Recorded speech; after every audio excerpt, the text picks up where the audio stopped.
بسم اللہ الرحمن الرحیم۔ محترم ناظرین، السلام علیکم ورحمۃ اللہ وبرکاتہ۔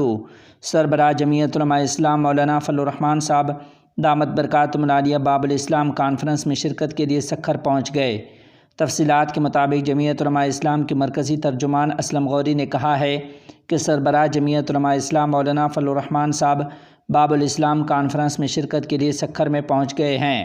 ترجمان جمعیت علماء اسلام محمد اسلم غوری نے کہا ہے کہ مولانا فضل الرحمان صاحب آج سے پہر 3 بجے باب الاسلام کانفرنس سکھر سے خطاب کریں گے۔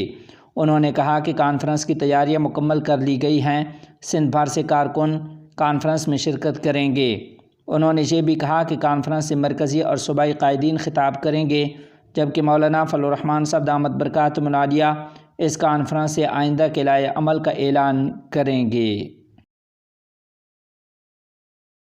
افغانستان کے وزیر دفاع سے پاکستانی سفیر کی ملاقات۔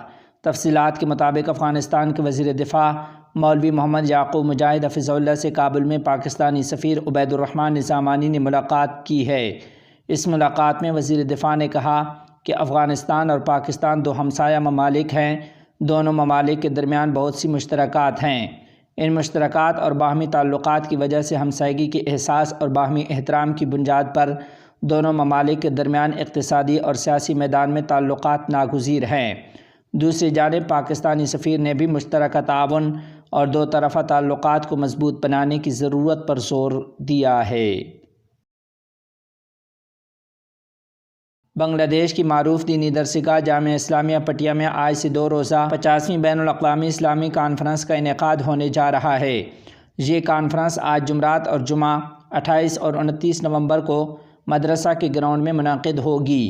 کانفرنس میں ملک اور بیرون ملک کے نامور علماء کرام، بزرگان دین اور اسلامی مفکرین خطاب کریں گے۔